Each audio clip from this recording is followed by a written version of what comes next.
Okay po mga kaibigan, inayos ko itong aking babasahin. Kaya po tayo ay muli magbasa mga kaibigan ko. Ang babasahin ko po ay ang Gawa 2. Kaya po mga kaibigan,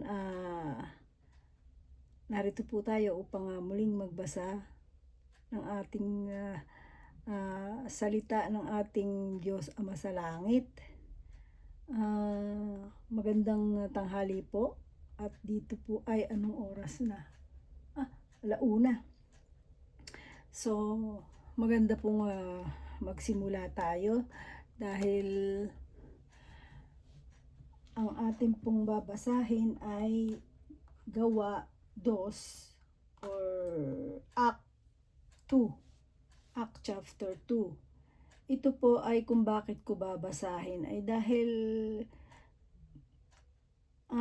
inudyukan tayo ng ating banal na spirito kasi may connection siya sa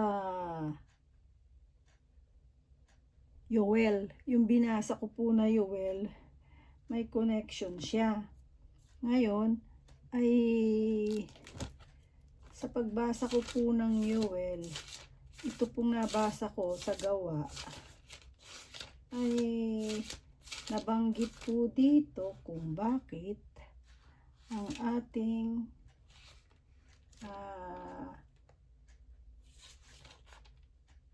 ating propetang si Yoel ay na banggit dito po sa 2. Ayan, sa 2 po. Pero bago po ang lahat ay pasensya na po at napakatagal nating hindi nagbasa, almost 1 month o mahigit 1 month, kasi alam nyo naman po sa buhay natin sa araw-araw napaka-busy, lalo na po dito sa bansa, mga kababayan ko na nasa ibang bansa. At kasi po alam nyo naman na di kaila sa inyo na kapag tayo'y nasa ibang bansa, kailangan nga nating mamuhay ng ayon sa kanilang patakaran. So, kumbaga, kung sa bansa po namin dito ay hindi ka po pwedeng mamuhay ng hindi nagbabayad sa mga dapat na obligasyon, ganun po. Kaya po sobra kaming mga busy sa mga nasa iba-ibang mga kababayan ko, mga kababayan natin na nasa ibang lugar. Pasensya na pong muli dahil matagal po akong hindi nakapagbasa. Yun naman po kahit ako'y nagtatanong din po sa sarili ko, bakit parang hindi ko maramdaman yung magbasa ko ngayon o ganito. Kasi po ang ating Diyos Ama po sa langit may isolation period na tinatawag Yung pong isolation period, yun po yung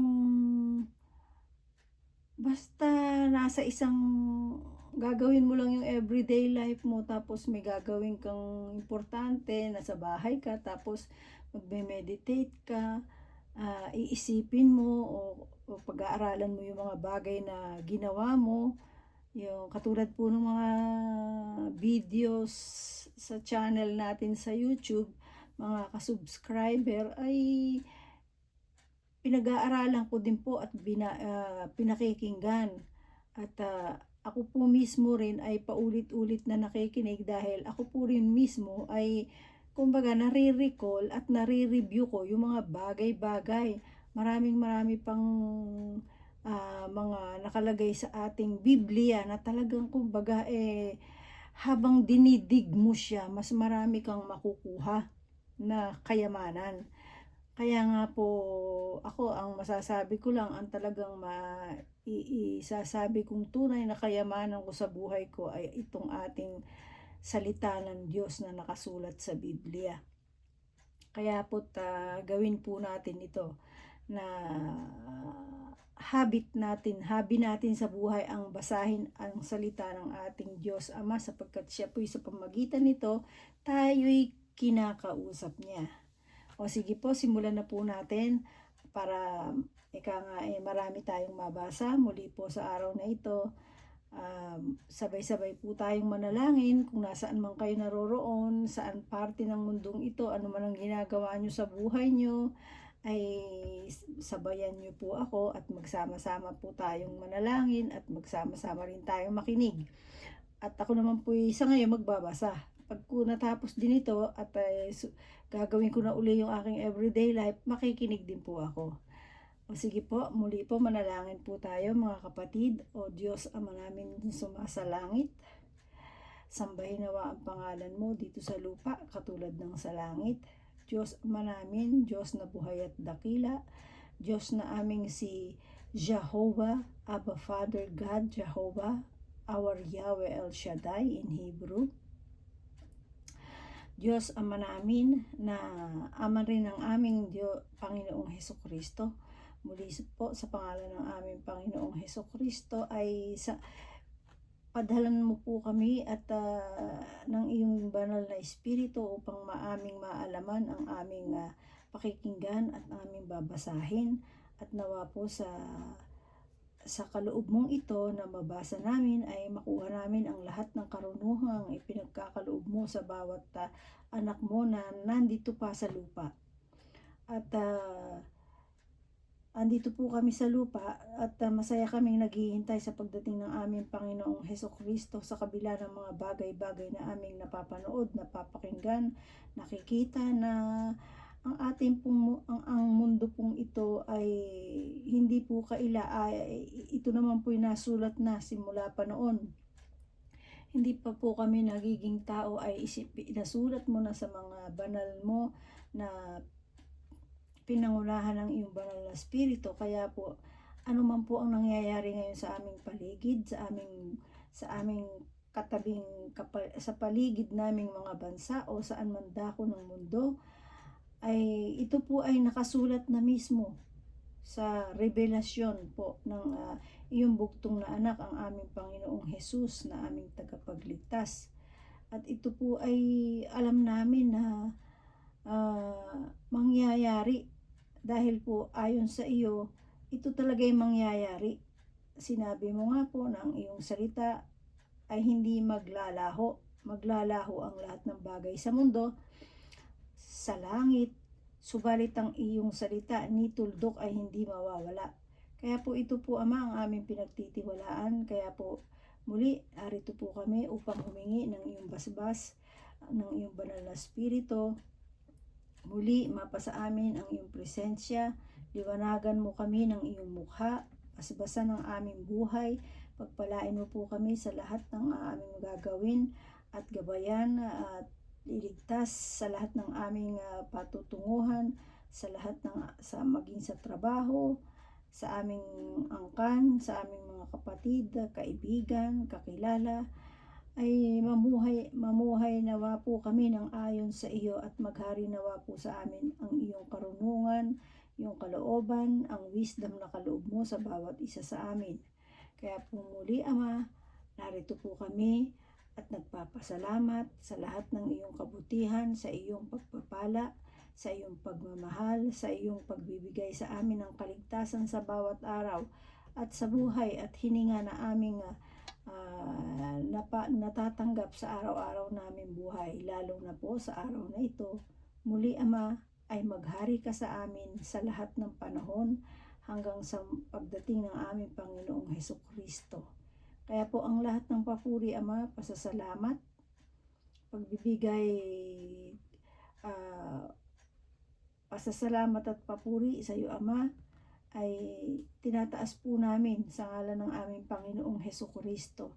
Sa tulong ng iyong banal na espiritu ay aming tatanggapin muli, Ama, ang iyong walang hanggang pagmamahal sa lahat ng klase ng iyong kabutihan ay tatanggapin namin, Ama. Inaangkin po namin ito sa pangalan ng aming Panginoong Hesukristo. Muli po ay Inaangkin din namin ang iyong banal na espiritu na papagitan sa amin sa aming pakikinig at pagbabasa. Salamat po, Ama, sa iyo ang kapurihan, kalwalhatian, kapangyarihan, magpakailan-kailanman, in the name of our Lord Jesus Christ. Amen. Ang kapayapaan po nawa ay sumaating lahat at ang lahat po ay magsabi ng Amen. Ngayon po, Ama, ngayon po mga kapatid, ang babasahin ko po ay ito po yung gawa. Nakalagay po kasi dito sa gawa ang pagdating ng Espiritu Santo na ayon po sa gawa ay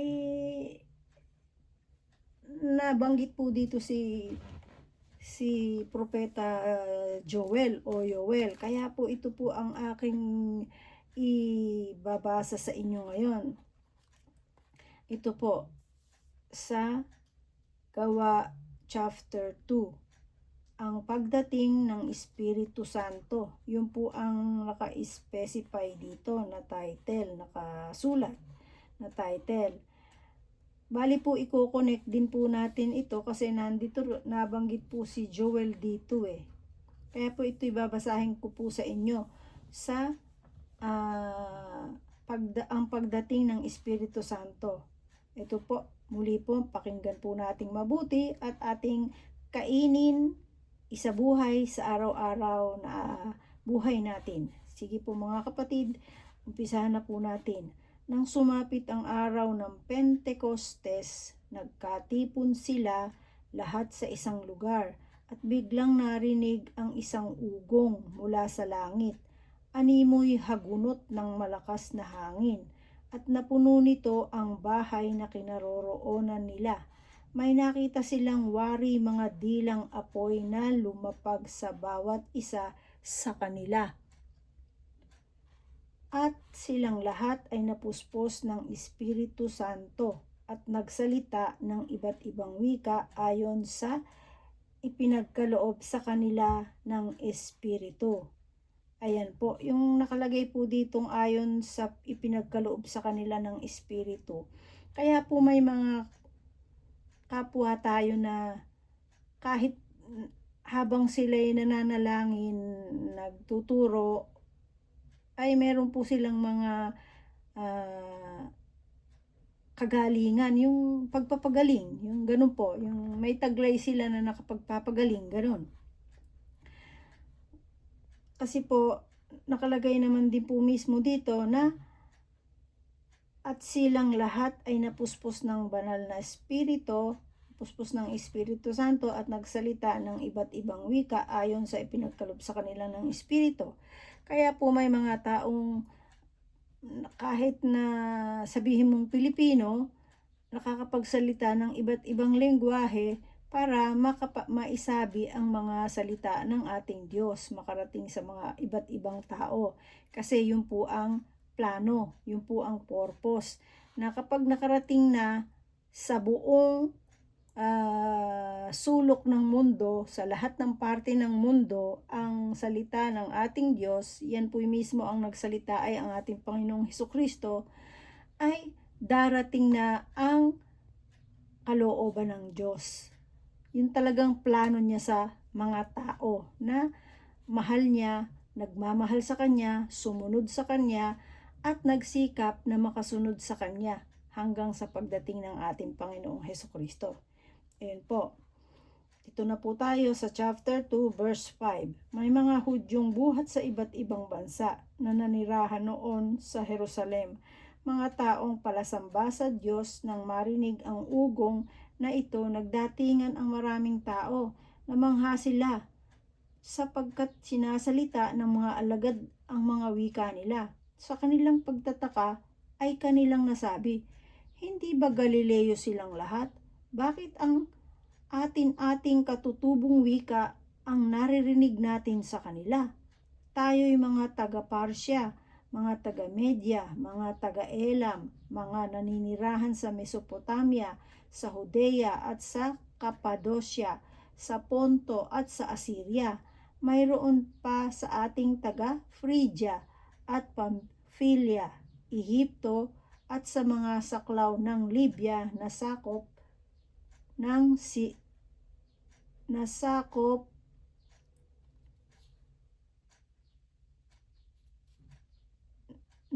ng Sirene at mga nakikipanirahan mula sa Roma, maging mga Hudyo at mga naakit sa Judaismo. May taga Kreta at Arabia pa rito. Paano sila nakapagsasalita sa ating wika ukol sa mga kahangahangang gawa ng Diyos? Hindi nila maubos maisip ang nangyari, kaya't di matigil ang tanungan. Ano ang ibig sabihin nito? Ngunit ang iba'y pakutyang nagsabi, mga lasing yan. Tingnan nyo nga po, kasi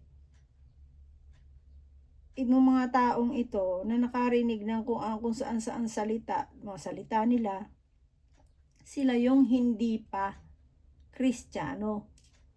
Kaya bago-bago pa lang sila makakarinig, so medyo meron pang nasasama sa kanila na mga alam niyo po ba yung pabago-bago pa ng isip. Ganun po yun eh. Kaya may pakutyang nagsabi pa, sabi pa po dito eh. May pakutyang nagsabi na mga lasing yan. So ibig sabihin, imbis na matuwa sila kasi nakapagsasalita, inisipan pa nila ng hindi tama kasi akala nila lasing, Tapos eto naman po, nagsalita naman si Pedro, ang sermon ni Pedro. Tumayo si Pedro at sa 11 apostol at nagsalita ng malakas sa Jerusalem. Pakinggan ninyong mabuti ang aking sasabihin. Hindi lasing ang mga taong ito gaya ng palagay ninyo, sapagkat ikasiyam pa lang ng umaga. Manapay natupad ngayon ang sinabi ni Propeta Joel. Ayan po. Nabanggit si Joel, si Propeta Joel. So, kaya po, binasa ko ito dahil may may connection sa chapter ni Joel na pinatutunayan naman po ni Saint Peter. Ito. Ayan manapay natupad ngayon ang sinabi ni Propeta Joel. So, ibig sabihin talaga na ang mga pinrophesied ni Propeta Joel ay nangyayari. Kasi nga yun ay udyok din sa kanya ng banal na spirito ng Diyos ng ating Ama. Ito ang gagawin ko sa mga huling araw, sabi ng Diyos. Pagkakalooban ko ng aking espiritu ang lahat ng tao, at sa ngalan ko'y magpapahayag ang inyong mga anak. Ang inyong mga binatay makakakita ng mga pangitain, at ang inyong matatandang lalaki magkakaroon ng mga panaginip. Sa mga araw na iyon ay pagkakalooban ko rin ng aking espiritu ang aking mga alipin, maging lalaki at babae, at sa ngalan ko'y magpapahayag sila. Magpapakita ako ng mga himala sa langit at mga kababalaghan sa lupa, dugo, apoy at makapal na usok. Magdidilim ang araw at pupulang animo dugo ang buwan, bago sumapit ang araw ng Panginoon, ang dakila at maningning na araw, at sino mang tumawag sa pangalan ng Panginoon ay maliligtas. Mga Israelita, pakinggan ninyo ito. Yan, di po ba? Maliwanag na nasusulat na darating ang mga araw. Ito po yung mga araw na to ito na rin po yung mga araw ngayon kasi makita nyo, kayo na pa makapagsasabi, maraming mga kabataang nagsasalita ng Diyos, maraming mga batang paslit pa lamang nagsasabi na nagpa-prophesy na, kasi yun yung di po may napakikita kayo sa mga YouTube na mga bata na naginip, yun, isa na po yung mga yun, na naginip, nakita siya ang Panginoong Hesus, nakita ang langit, yun po ito yung binabanggit na ito. Kasi, kumbaga, ang nagpapakita sa kanila noon ay ang banal na spirito. At yung po mga tao na sinasabing magsasalita sila sa pangalan ko, ayun, aminin na po natin, ayun, isa na po ako doon. Kaya, yung po mga tao na tinatawag ng Diyos ay hindi pa po nangyayari yon, o hindi pa rin po ako nagsasabi, o hindi pa rin po ako nagsasalita ng salita ng Diyos, nakasulat na. Yun po. Kumbaga, hindi pa nga ako sinisilang, nakasulat na. Yun po ang katotohanan na na ang salita ng ating Diyos ay buhay at ito ay hindi magmamaliw. Ayan po. Dito na po tayo sa nakalagay na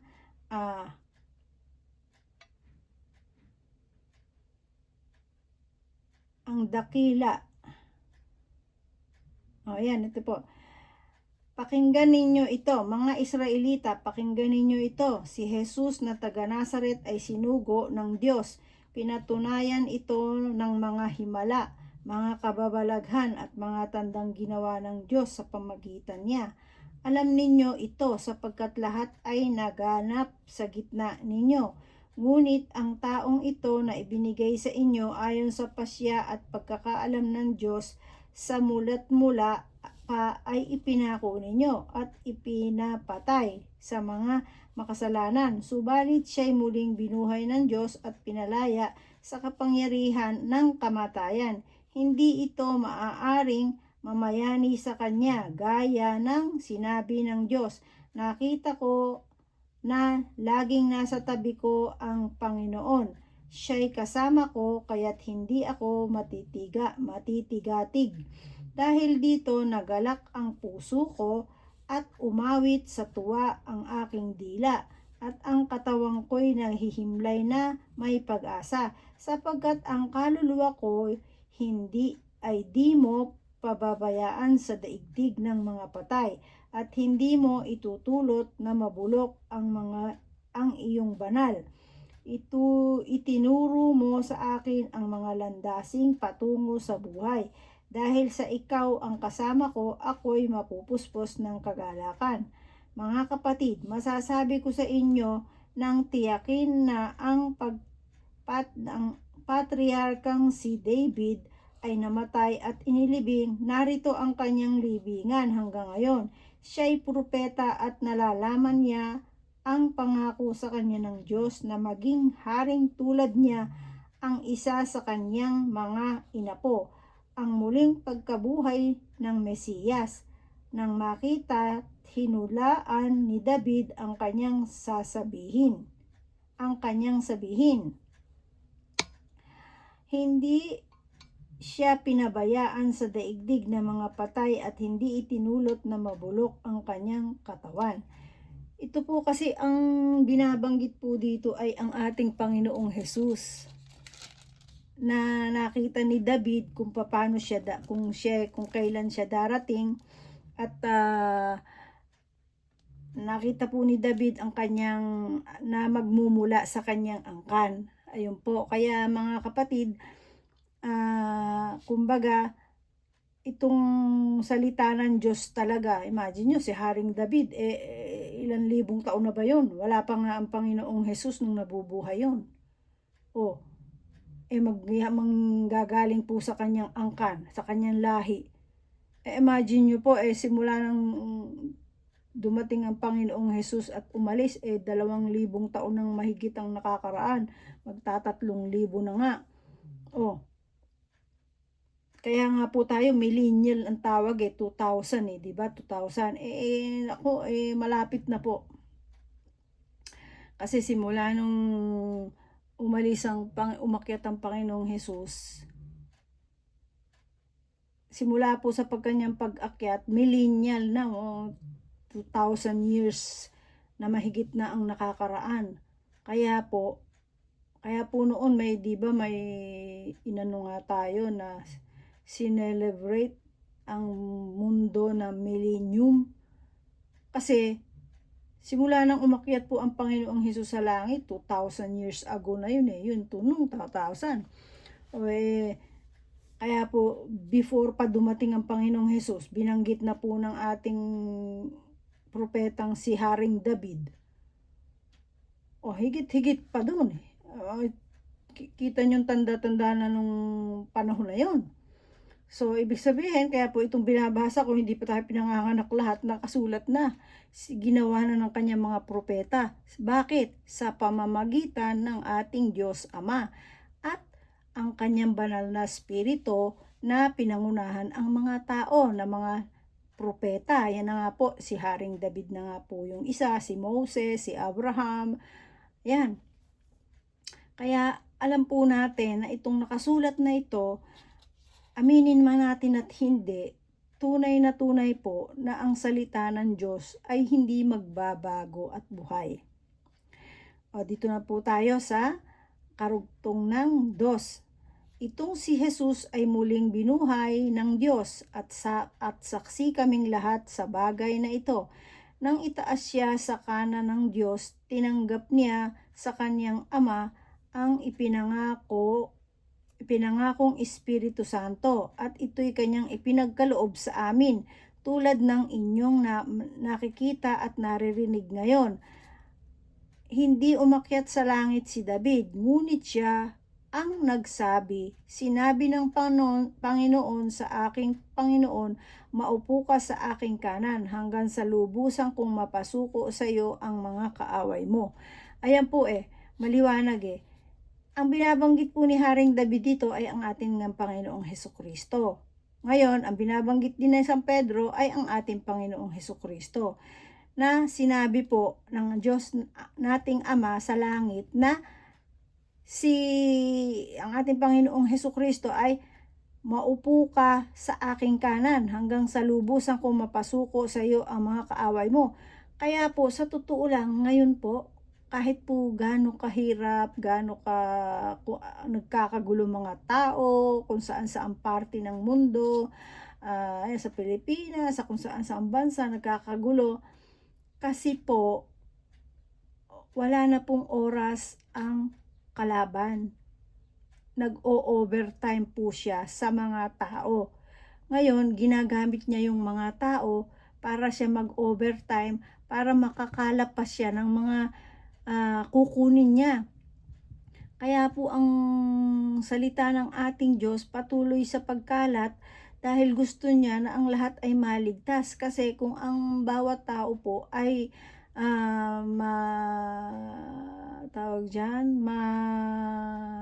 iingganyo ni Satanas, yung kaaway ng ating Diyos, na kaaway din naman natin, ay kawawa sila. Kasi akala nila sa sarili nila sila na yung magagaling, sila na yung ganito, sila na yung makapangyarihan. Hindi nila alam na ginagamit lang sila ng kaaway, ng masamang espiritong hindi nakikita subalit kumikilos dun sa mga taong ang kanilang isip, puso at kaluluwa ay nasa bagay ng mundo, sa pera, sa kapangyarihan. Yan, diyan po kumikilos kasi hindi nananaig ang kapangyarihan ng Diyos sa kanila. Kasi kapag nananaig ang kapangyarihan ng Diyos sa kanila, hindi sila mag-aaway-away, hindi sila maggugrupo-grupo, hindi sila magsusumbungan, hindi sila magsisiraan, hindi sila mag-aagawan sa pwesto, hindi sila gagawa ng masama para manatili sa pwesto, yung mga ganung bagay po ba.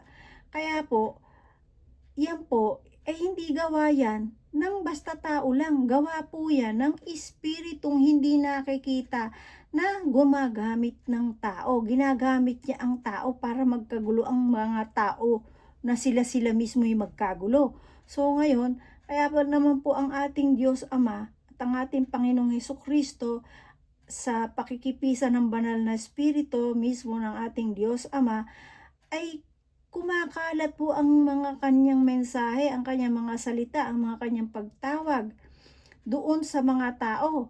Kaya nga po ang sabi ng ating Panginoong Hesukristo, ang may pandinig ay makinig. At ang makinig at tumanggap ay mabubuhay. Kasi po, yung mga tao na hindi tumatanggap ng salita ng Diyos, hindi nagsasabuhay ng salita ng Diyos, inuulit ko po, ay tinatawag ng Diyos na patay. Patay sa spiritual, although buhay siya sa physical. So, ito po mga buhay sa pisikal na ito, napatay sa espiritual ng Diyos, ay yan po yung mga taong alam nyo na, nag-aaway-away, hindi magkasundo, magaling ako, magaling siya, hindi siya magaling, ako magaling, ganyan-ganyan, ako marunong, hindi siya marunong, yung mga ganun tao ba na ang nakikita ay yung kapwa. Kasi po, kung buhay sila sa pisikal at patay sila sa espiritual, kawawa po. Wala nga silang ibig sabihin, mahihirapan nga na sila ay makapagbago. Kaya po, ang Diyos naman, tayo naman, simula pagkabata, tinaniman na tayo ng kabutihan sa puso at saka tayo naman ay mayroon tayong, kumbaga, nabuhay tayo na may kahit pa sabihin mo kapraso, merong taong nakarinig siya ng salita ng Diyos, nabuhay sa pagkakristyano na tinatawag. Pag sinabi kasi sa ibang lugar na Kristiyano, yun yung mga nakakakilala sa Panginoong Hesus, nag-aaral ng salita ng Diyos. Pero although Kristiyano, sabi nga po ng Panginoong Hesukristo, may false Christian at may true Christian. When we say true Christian, ito po yung kinakain ng salita ng Diyos, ang turo ng Panginoong Hesukristo, isinasabuhay niya, tapos sinusunod niya. Yun po yung true Christian. Pag false Christian, ito po yung Christian sa bibig, pero wala sa puso. When we say sa bibig lang siya Christian. Sinasabi lang yung Kristiyano siya, pero hindi niya ginagawa sa buhay niya ang mismong pagiging tunay na Kristiyano o pagiging isang anak ni Kristo o pagiging isang niligtas ng ating Panginoong Hesukristo. Ayun po. Kaya po, sa pag-aaral po ng ating salita ng Diyos, marami po tayong makukuha. Kasi totoo lang, tama nga yung sinabi ako rin po kasi kahit ako'y nagbabasa, ganito, in fairness po, tunay po na kahit pasabihin mo, pag may time na hindi ako nakakapagbasa, or kasi yung pong pagbasa ko, talagang mismo may nag-uudyok po at may kahit pa sabihin mong anong araw, anong oras, ay nararamdaman ko po yun. Kaya kapag po time na sigurado binibigyan din ako ng ating Diyos ng pahinga, no? Sabi niya sa akin, sige magpahinga ka nga muna, pag para bang ramdam ko yung pagod na ako, ramdam ko na yung sobrang pagod, sobrang dami ng bagay-bagay dito sa mundo, na mga inaasikaso, na mga dapat asikasuhin. Yung mararamdaman mo talaga yung sobrang pagod, tapos yung sarili mo rin mismo, dapat na asikasuhin mo sana, pero mas meron kang mga inaasikaso na para sa iba, para sa bahay, para sa ganun po. Kaya nararamdaman ko rin po yung pag inuudyo ka na ako ng banal na espiritu. Alam niyo po, totoo po 'yan. Minsan, hindi po minsan, madalas ko pong malakas po yung pakiramdam ko, ganon. Na kahit gustong-gusto kong pumasok, pero parang sabi sa akin, huwag ka nang pumasok, ganito, ganyan. Pero po, paulit-ulit kong iniisip, papasok ako, gusto ko, nakagayak na lahat ng gamit ko sa trabaho, papasok ako. Pero talaga pong may pumipigil sa akin. Alam nyo nga po, may mga time na kahit ganun ang pakiramdam ko, pumapasok ako. Alam nyo po, pagdating sa trabaho, mapapaaway lang ako, may mamumuisit lang sa akin, kaya po, sabi ko, pag ako, sinasabi ko na nga ba, dapat hindi na lang ako pumasok, ganito, ganyan. Kaya po, alam nyo po, simula nung mangyari sa akin yung aksidente ko, na hindi ko nga pinansin yung whisper, yung bulong ng sign ng banal na espiritu, na hindi hindi ko pa kasi siya masyadong, eka nga, memorize gano'n, hindi familiar, gano'n. Ngayon, simula nun, nagbigay na po ako ng focus na talagang i-familiar ko ang galaw ng banal na espiritu sa buhay ko, sa buhay ng sa paligid ko, ganyan.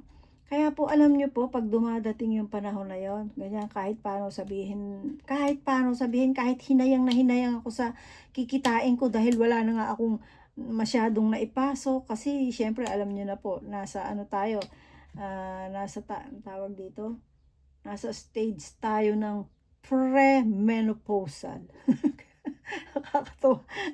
Ang hirap-hirap po pala ng ganyan. Kaya po tunay na, lahat na ng paraan ginagawa ko para magawa ko yung dapat kong gawin, para mabalik ko yung dati kong lakas, yung dati kong sigla sa trabaho, sa bahay, ganyan.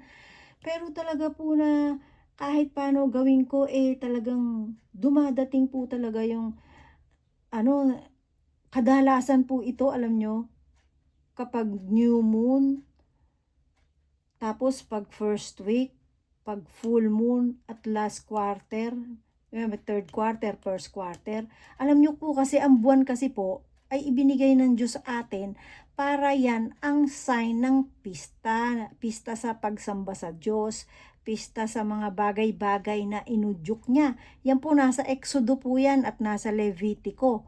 Kaya po kung ano, babasahin niyo, malalaman niyo.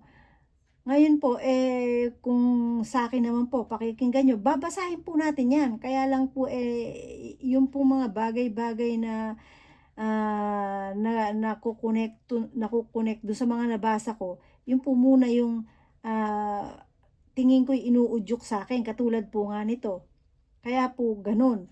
So sa madalit salita, nakakabisado ko na hindi pa naman 100%, baka palagay ko nga nasa mga 10, 20%, 25% pa lang, yung familiar ko yung pag-sense sa kilos ng banal na espiritu. So ngayon po, 'pag talagang kahit sabihin mong nakagayak na ako at biglang may pumipigil sa akin na 'wag akong pumasok, hindi na po ako papasok talaga. Yun po ay simula nung hindi nasubukan ko po kasi 1, 2, 3 hanggang 10, yung mga 10 beses ko nang naoobserbahan yun. Pero po talaga nung napansin ko na talaga palang talagang dapat, 'pag gano'n na hindi na ako pumasok o hindi na ako pumunta, yun po kasi yung kilos ng banal na espiritu sa buhay ko. Kung papaano niya, kasi po yan yung mga anak ng Diyos, tayo, mga anak tayo ng Diyos. 'Pag talagang tayo'y tunay na sumusunod at seryoso tayo at binigay natin yung first natin, yung best natin sa Diyos na hangga't sa magawa natin yung best, talaga pong makikita nyo yung kilos ng banal na espiritu sa buhay nyo. Kaya po yun, yung katulad ng sinabi ko, na talagang 'pag hindi na ako pumapasok, kahit sabihin mong wala akong kita, wala akong sweldo, nalalaman ko naman po, pagpasok ko ano nangyari, kung ano kaya sabi ko kaya pala gano'n kalakas yung ano sa'kin na 'wag akong pumasok, ganyan, ganyan, ganyan, ganyan. Yun, kaya po ngayon, yun po yung gusto kong, i-share sa inyo na sa pagbabasa po natin ng salita ng ating Diyos, 'pag sinasamahan po tayo nito ng banal na espiritu, Ngayon, mas lalo po nating magiging malapit ang puso at isipan natin, buong kaluluwa natin sa banal na espiritu ng Diyos kung tayo ay palaging magkikinig at mag-aaral ng salita ng Diyos. Ayan po. Kaya po, titignan nyo rin at sa mga marami na po kasing Biblia na iba-iba ang maraming erroneous na Biblia, marami pong inibang Biblia. Kaya po mas maganda kung meron kayong katulad ditong luma akong Biblia. Tapos at kung bago naman po ang inyong Biblia, kahit pa sabihin mong may erroneous siya, kapag kayo po ay bukal sa puso nyo at buong puso po kayong nagpray sa ating Diyos Ama sa langit sa ngalan ng ating Panginoong Hesukristo na pangunahan tayo ng banal na espiritu, malalaman po natin yon, ituturo po sa atin. Kahit pasabihin mong may mali dun sa party na yon, ay ang banal na espiritu po ang magtuturo sa atin kung ano ang dapat natin basahin at kung paano natin siya maiintindi. Yan po ang katunayan. O ngayon po, eto na po tayo. Dito po tayo sa sinabi ng aking Panginoon sa aking Panginoon, maupo ka sa aking kanan, hanggang sa lubusan kong mapasuko sa iyo ang mga kaaway mo. So ito pong parte na to na hanggang sa mapasuko po, ito pong nangyayari sa ating mundo ngayon. Ang kumikilos po ngayon ay ang ating pong Diyos Ama. At ang ating pong Panginoong Hesukristo ay naghihintay ng mapasuko ng ating Diyos Ama ang lahat ng kaaway ng ating Panginoong Hesukristo. Ayan po. Kaya po yung mga nakikita nating mga kalamidad na yan po yung mga mensahe ng ating Diyos Ama. Dun sa mga makikinig, magbibigay ng time sa Diyos, magbibigay ng meditation sa ukol sa Diyos, maiintindi po nila yan. Yan pong pangyayari na yan. Hindi po yun, akala natin ay science lang yan kasi climate changes, ganyan-ganyan. Hindi po, lahat niya nakasulat na yan. Yan po ang ating katotohanan dito sa Biblia. Ayan. Kaya't dapat na malaman ng buong Israel na itong si Jesus na ipinako ninyo sa krus, siya ang ginawa ng Diyos na Panginoon at Kristo. Nabagabag ang kanilang kalooban. Nang marinig ito at tinanong nila si Pedro at ang mga apostol, mga kapatid, ano ang gagawin namin? Sumagot si Pedro, pagsisihan ninyo, talikdan ang inyong mga kasalanan at magpabautismo kayo sa pangalan ni Hesukristo upang kayo'y patawarin at ipagkakaloob sa inyo ang Espiritu Santo. Ayan. So bakit po mahalaga ang pagsisihan natin ng ating mga lumang buhay simula pagkabata hanggang tayo ngayon?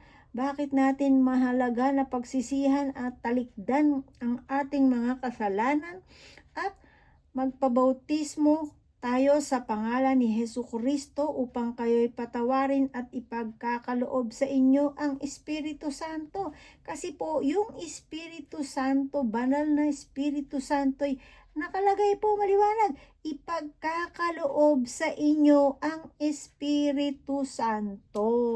Ayun po. Yung Espiritu Santo, yun po yung sinasabi ko sa inyo, yung gagabay sa atin, tutulong sa atin. Dahil pag nangyaring tayo ay nagsisi ng kasalanan, tinalikdan natin ng masamang mga lumang buhay natin, nagpabautismo tayo sa pangalan ng ating Panginoong Hesukristo, tayo ay patatawarin at ipagkakaloob po ang banal na spirito. At yung pong banal na spirito na yun, kasi kung natatandaan yung sinabi ni Saint John the Baptist, tinanong po siya nung mga Pariseyo na ikaw ba si Elijah, ikaw ba si ganito? Tapos ang sabi lang po ng ating John the Baptist, hindi ako si Elijah, hindi rin siya ang Mesiyas, pero ako ang sumisigaw sa wilderness. Ano ba yung wilderness sa Tagalog? Basta sa wilderness, ako yung sumisigaw para tuwirin ang dadaanan ng darating na siyang magbabautismo ng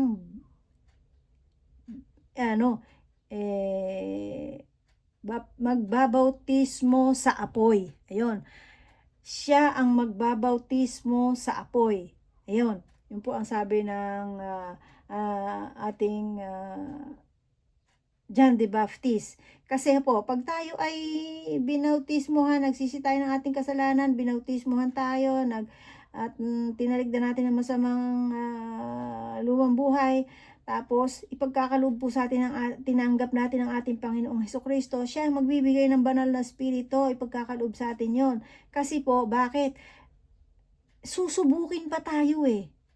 ipapanday pa tayo para po yung gold, yung 'di ba yung manggagawa ng gold, yung ng singsing 'di ba bago po yan ano talagang kinis na kinis yan, magandang maganda yan, isasalab pa sa apoy yan, ganyan ganyan. Ganun po ang gagawin sa atin. Isasalab parang tayong isasalab sa apoy. Baptism of fire. Bakit sinabing baptism of fire? Yan po kasi yung mga darating na ibibigay sa atin na dapat nating malagpasan. Na parang kung kumukuha tayo ng criminology courses, dadaan tayo sa mga training na mabibigat. Ganun po.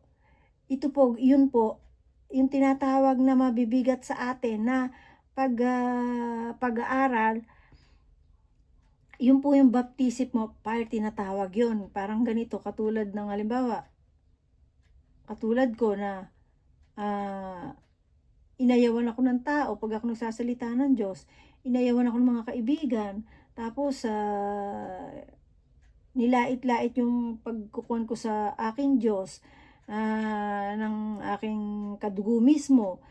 Yun yung mga ganun, yun po yung tinatawag na baptism of fire, na yung mga talagang hindi mo ba maubos maisip na gaganunin ka, hindi mo ba maubos maisip na ganun ang gagawin sa'yo, sasabihan sa'yo, ganun.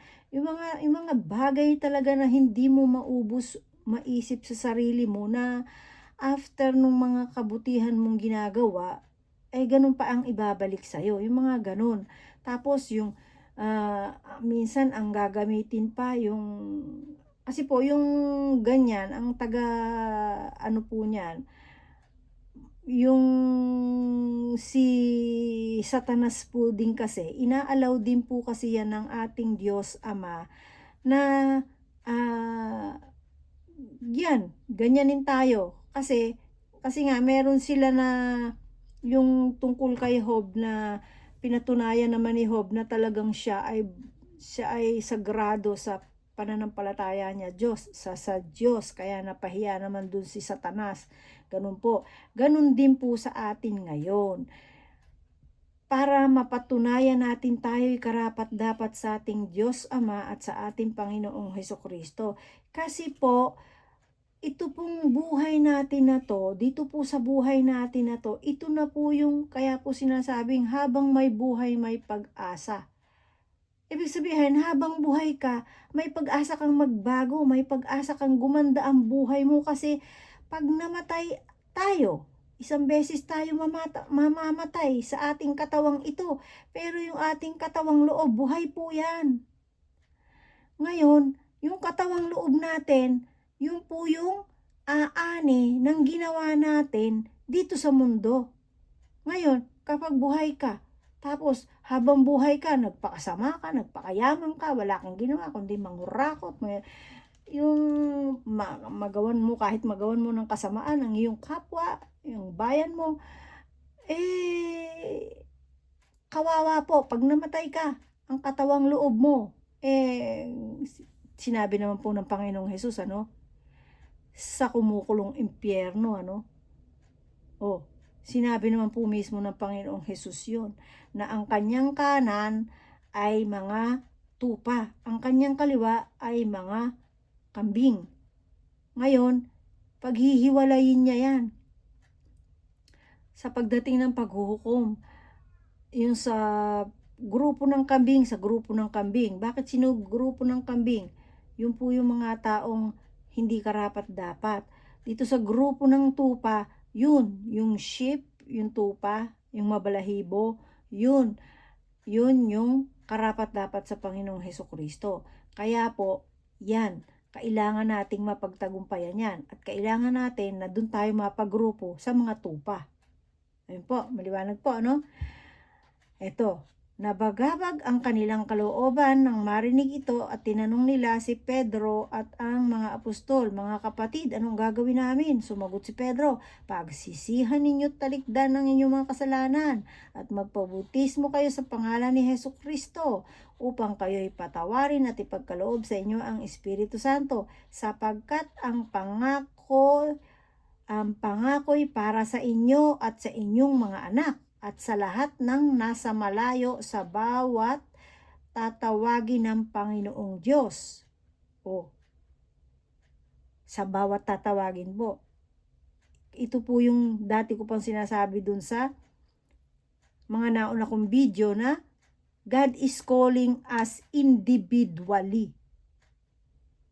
Hindi po sinabi ng Diyos na yung ganitong grupo, yung ganitong affiliate, yung ganitong sekta, yun ang maliligtas lahat yun. Hindi po yun ganon.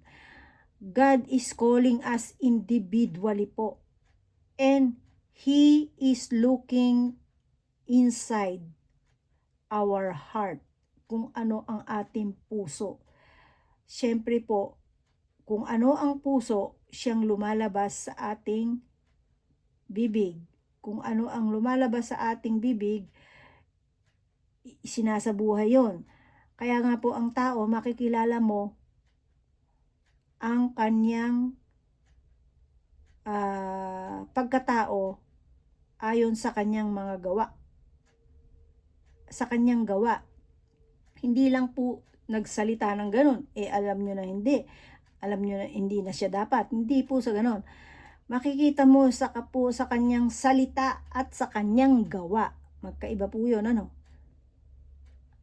Kasi po, merong taong nagsasalita ng hindi maganda, pero ang gawa niya talaga para sa kabutihan. Merong hindi nga nagsasalita ng hindi masama, pero ang gawa naman niya, puro kasamaan. Yun po. Kaya po tayo, pag po tayo talaga nag-aral ng salita ng Diyos, bibigyan niya tayo ng wisdom para kilalanin ang bawat tao. Kaya po dyan tayo, binibigyan ng ating Diyos ng pag-asa sa ating pagsisikap na maaral ang kanyang mga salita. Ayan. Marami pa siyang inilahad upang patunayan ang kanyang sinabi at nananawagan siya sa kanila. Lumayo kayo sa masamang lahing ito upang kayo'y maligtas. Kaya't ang mga naniniwala sa kanyang sinabi ay nagpabautismo at nadagdag sa kanila ang may 3,000 katao ng araw na iyon. Nanatili sila na itinuro ng mga apostol sa pagsasama-sama bilang magkakapatid sa pagpira-piraso ng tinapay at sa pananalangin. Ayan po, maliwanag mga kaibigan. Kaya po tayo, wag po tayo na manghinayang sa oras ng pag-aaralan natin ng salita ng Diyos, pakikinggan natin ng salita ng Diyos. Pag nakinig po kayo at pakiramdam nyo hindi nyo naintindihan, manalangin po kayo sa ating Diyos Ama sa Langit. Diyos Ama sa Langit, sa pangalan po ng aking Panginoong Hesukristo na aking Panginoon at tagapagligtas, ang iyong bugtong na anak, pakisuyo po sa magitan po ng iyong banal na espiritu. Hinihiling ko po na turuan ako ng iyong banal na espiritu upang maintindi ko po ang lahat ng iyong mga salita, para po maisabuhay ko naman sa aking buhay at sa buhay ng aking angkan. Ayan po. Ganun po ha. Kasi po, basta nakikinig lang kayo, wala man lang kayong panalangin, di nyo man lang sinabing, Ama, sa pangalan po ng aking Panginoong Hesukristo, pakipadala mo nga po ang iyong banal na espiritu upang maintindihan ko itong pinapakinggan ko at ipinapaliwanag sa akin, para naman po maisabuhay ko at ma-share ko din sa ibang tao. Ayun po, ganun po Ito po ay inaangging ko po, Ama, sa pangalan ng aking Panginoong Jesus, na ipinadala mo po ang iyong Espiritu Santo. Amen. O yan. Ayan po mga maikling panalangin po. Pwede. Basta po bukal sa puso nyo. O ayan po nakita nyo po. Diba nakita nyo naman ng sinabing maliwanag ni San Pedro. Naintindihan naman ng mga tao doon. Kaya po sila ay nangatakot. At sila ay nagpabautismo. O ayan po. at nanatili sila sa itinuro ng mga apostol. Ayun po, nanatili. Yun po ang isa sa ah, lesson doon. Nanatili sila doon sa kanilang pakikinig. At sa pagsasama-sama bilang magkakapatid sa pagpira-piraso ng tinapay at sa panalangin. Ayan po. O ayan, dito na po tayo. Ang pamumuhay ng mga sumasampalataya. O ayan, ito po tayo ha. Tatapusin po natin yung 2. Kasi po sa susunod ay 3 na. O ayan. Ito po, kasi po ang binasa ko ay gawa 2. O shito ni. Yan, sa Japanese po yon. At sa English naman, Act chapter 2. Ayan po. O, ito po. Ang pamumuhay ng mga sumasampalataya. Ito na po, yung binabanggit na po dito, yung mga sumasampalataya na. Dahil sa maraming himalang nagawa sa pamagitan ng mga apostol, naghari sa lahat ang mga magkahalong pitagan at takot. At nagsama-sama ang lahat ng sumasampalataya at para sa lahat ng kanilang ari-arian. Ipinagbili nila ito at ang pinagbilhan ay ipinamamahagi sa lahat ayon sa pangangailangan sa bawat isa. Araw-araw sila'y nagkakatipon sa templo, nagpipira-piraso ng tinapay sa kanilang tahanan at nagsasalos-salong masaya ang kalooban. Nagpupuri sila sa Diyos at kinalulugdan ng lahat ng tao. Bawat araw ay dinaragdag sa kanila ng Panginoon ang mga inililigtas. O ayan po, sila po, tingnan nyo, kumakain nga sila, nagpipira-piraso sila ng tinapay sa kanilang tahanan at nagsasalo-salo. Ito po, pwede po yan yung sinasabi na magpira-piraso kayo kapag talagang sigurado yung everyday yung best nyo talaga ibinigay nyo sa Panginoon. Ganun po. Kasi po may babala din po kasi 'di ba yung nabanggit ko doon dati sa doon sa pagkuha ng memorial ng Panginoong Hesukristo, kung ano mangyayari kapag kumain ka ng tinapay o yung mismong ginagamit na tinapay bilang katawan ng Panginoong Hesukristo. Kapag kumain kayo na nagkasala ka, hindi ka nagsisi o kaya ganito na may nagawa kang mga bagay na hindi mo pinagsisihan tapos hindi mo siguradong malinis ang puso't isip mo tapos kumain ka, naku po, yan po ang talagang sinasabi po mismo.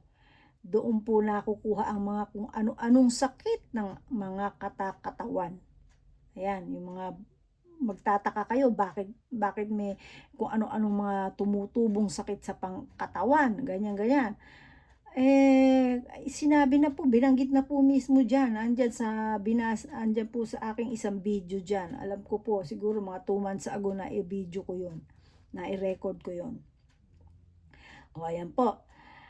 Masaya ang kaloobang nagpupuri sila sa Diyos at kinalulugdan ng lahat ng tao bawat araw ay idinadagdag sa kanila ng Panginoon ang mga inililigtas. O ayan po, natapos po natin ang isang chapter ng Gawa, chapter 1. Kaya po ito po ay katunayan lamang po ng ating propeta Joel ay isang propeta na ginagamit ng Diyos dahil mismo si San Pedro mismo ang nagsabi mismo na binanggit niya po rito na ano po ang sabi niya na ang ating propeta Joel mismo ay nangyayari lamang ang sinabi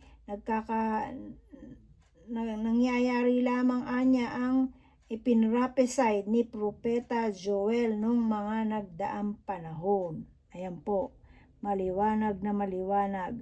Kaya po, ayan maliwanag po. Hindi lasing ang mga taong ito gaya ng pagpapalagay ninyo, sapagkat ikasiyam pa lamang ng umaga, Kasi po, yung mga nagsalita sila ng iba't ibang wika ngayon po akala sa kanila lasing ano.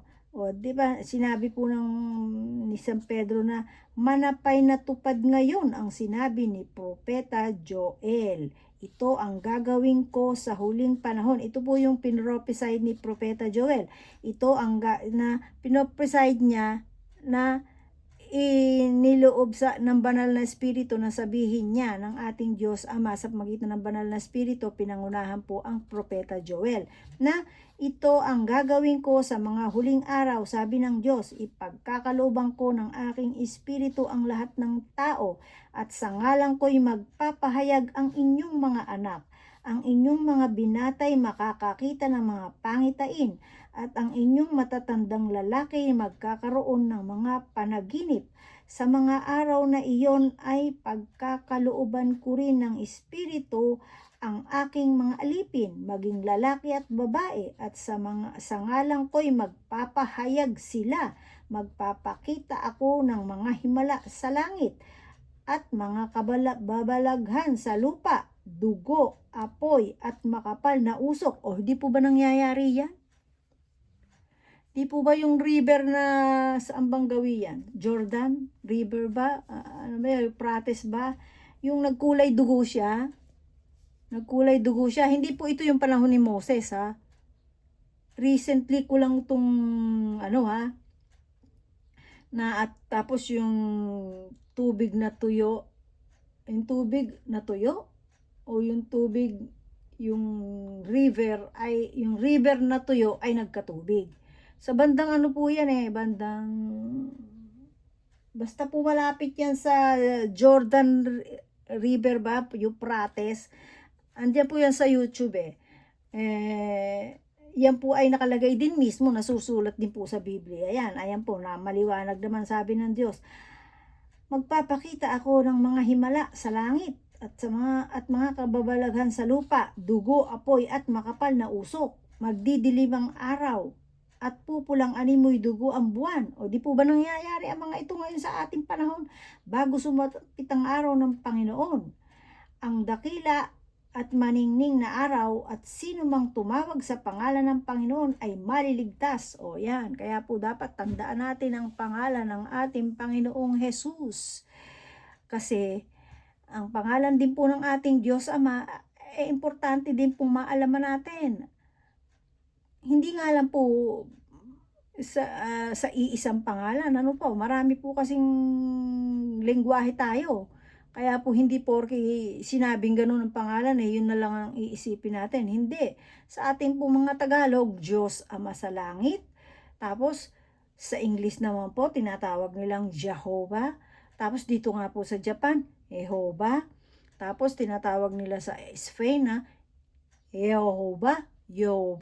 Tapos sa Chinese, ang pagkakaano ko po sa pagkakasalita nila, Yahuwah, parang ganon.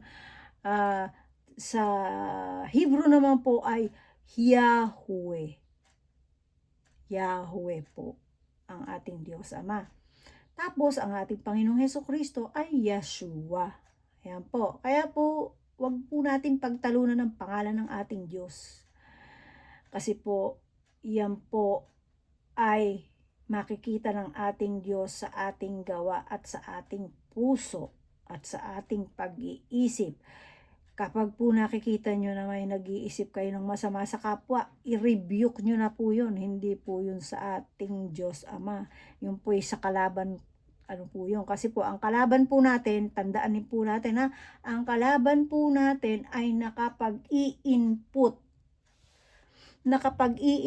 po ang ating kalaban sa ating isipan. Ngayon po, ang ating Diyos Ama nakapagbabasa. Hindi po siya nag-i-input ng masama. Ang ating kalaban mismo po. Ano po? Tatandaan niyo po yan. Kaya po, kapag alam natin ang salita ng ating Diyos, kabisado natin ang kabutihan ng ating Diyos, alam natin kung sino yung nagbubulong sa atin. Kapag alam nyong hindi tama, i-rebuke nyo na po. By the blood of Jesus, you have no right in me. Lumayas ka. O ako po, almost every day, ginagawa ko po yan dito sa bahay namin. Alam nyo po kasi, may nararamdaman ako kasi. Ngayon, pag inirebuke ko na po yan, lumalayas na. Kasi po dito sa Japan, marami yan eh. Marami po yan. Dahil, kaya kailangan may alam tayo sa mga katuruan ng Diyos kung paano gagawin natin. Sinabi naman po ng Panginoong Hesus yan.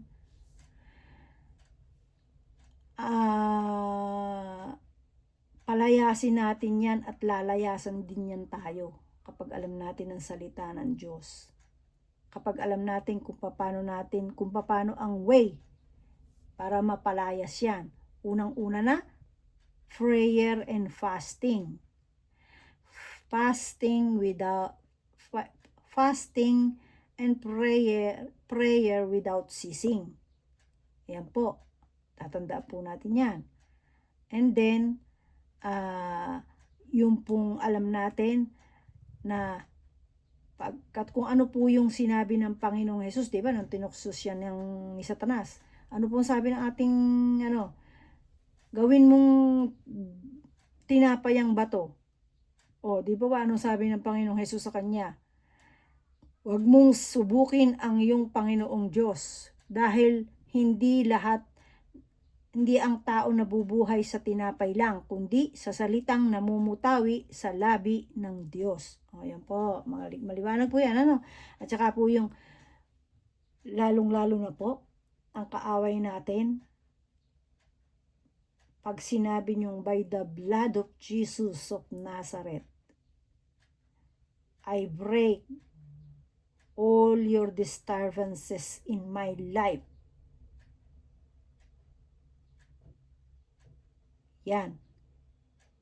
Tatakbo po yan. Mabilis pa sa alas 4. Tandaan nyo po yan.